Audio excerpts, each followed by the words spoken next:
Steve. How are you? Doing fine. It's nice to see you again. It's been a couple years. Wow. Yeah. Absolutely. Oh, yeah. So this was a very truly funny and inspirational film. I wanted you to tell us about the film and why people should see it. Well, if you want to have a good time at the movies, go see this movie. That's why you should see it. But it represents the handicapped community in a way they have not been represented before. It shows them in all their array of things that they can do. They're all these cast was very talented. They had all kinds of interests outside of basketball or just their disabilities. They were one kid spoke seven languages. Another, was great athletes or great guitar players. So it it it was interesting to find out that. But working with them and their ability to listen to something that they wanted to learn about was really intense. Because they had no acting experience, so they couldn't rely on anything that they did before. Okay, I did this and that picture, so I'm gonna, nothing. And so they had to kind of, they would listen to you once they gained your trust, and that's another process.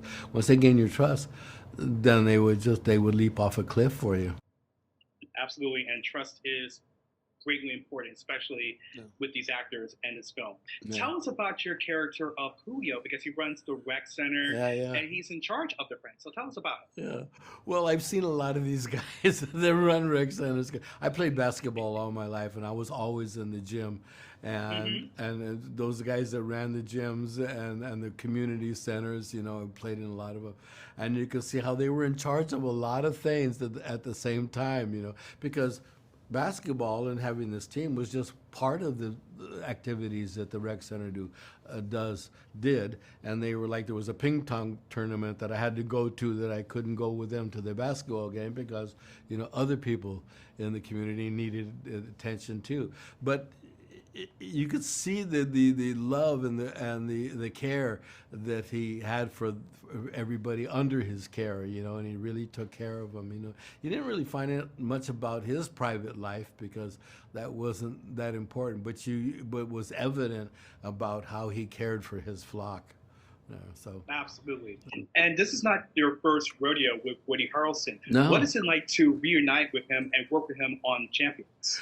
It was great, because we did a play together, a very prestigious play in San Francisco in the past. It was a big Sam Shepard play. It was called The Late Henry Moss. It was Sam's last play, and he directed it. And so we were in this big all-star cast. It was myself and Woody and Nick Nolte and Sean Penn and Sheila Tousey and Jimmy Gammon and this big all-star cast, and so Woody and I got very tight during the process. So the possibility that we could work together again on a movie, I was really looking forward to it because it was going to be fun. I knew it was going to be fun. That is so exciting. Now, is this your first time working with disabled actors who, when you look at the film, you truly get to know them, especially since in the beginning of the film, Julio gives their backstory to all the friends we're meeting throughout the film? Yeah, I mean he really cares for these, but he treats them, if they're being bad that day, he treats them like you're being bad. Don't do that anymore. And he treats them like normal people without disabilities. I think that's what they appreciate about him during the course, and that's how he gained his trust. And so it was great working with them, because you would see because of their inexperience of being actors, they didn't know how to kind of get unstuck if they were stuck on a program, So that you tell them, okay, say this in one breath instead of taking two breaths, and it was little things like that. Hell. Well, that's great to hear. If you can relate to one of the friends, who would it be and why? One of the players. Yes. I like the kid that played Marlon. He was an interesting kid. He can speak seven languages. Seven languages.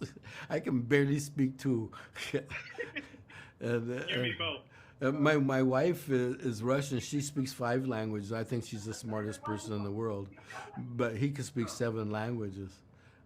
and it was astounded me all the different talents that they had, over and above the ability to act in a major motion picture, having never acted before, and play basketball, so I was really in awe of a lot of these kids on the team. Absolutely. So why do you feel that is portraying the accurate disability representation in a positive manner Yeah. is very important to media today, whether it's on film, television, or social media? Well, it's not only the confidence that the particular actors get, is the audience gets a wider view into what they're capable of, and then they're not defined by their solely by their disability, and that's what they always want to be. I mean, they there was some kids in the crew, the cast, that could really dance, though they had physical disabilities. But when they concentrated on that, they could dance like a pro. It was amazing. I would gawk at them all the time, and they would do it unconsciously. If there was time out between scenes, and you'd find them dancing to the music. And is that the same kid that could, had trouble walking? It's like, wow, that's amazing. Absolutely amazing.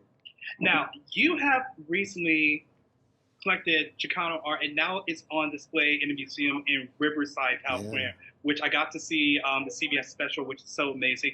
What excites you about Chicano art, and who are among your favorites? Well, I like Chicano art because it's a description of a community that heretofore had not been described in any sense of accuracy, and also the painters and the artists in the group are extremely talented. They're among America's best painters. There's a lot. I mean, picking the best artist is like picking your favorite child. Is the one who's giving you the least amount of trouble at the time. But there's so many great painters, and it's worth in our like third or fourth generation of Chicano painters now, and the sons and daughters of the original painters are now getting to be famous painters too, because they grew up in that milieu. There's so many that I can't really mention any ones, because they keep progressing and emerging, and they just describe the Chicano condition and history in 1,000 shades of brown, that you've never seen before, whether they're intimate or public or whatever the source of inspiration. That is wonderful. What do you hope people will take away from seeing Champions? Because I have a feeling this is going to be the sleeper hit for 2020. It very well could be. I mean, it's a really heartfelt, wonderful movie, and it has elements that get fully developed in there that you wouldn't expect, like the romance between Woody and Kaitlin. You wouldn't expect that to develop into the kind of romance, multifaceted, that you get in the movie, because it's being told as kind of like a side story to this basketball movie, but it's part and parcel of this basketball movie because of the relationship of the characters. Her brother is one of the players, and that she meets at first thing you see Woody and here, so they're in a what is that thing where the dating app site that you swipe right or what? Tinder. They were on a Tinder date, Okay. So good luck with that one, as being the model. But they develop a wonderful relationship, and it's really you don't see many movies with that well defined of a romance in the center of it, in ostensibly another kind of movie. So. You're It was really, absolutely right. it snuck up on you, little by little, and you go, wow.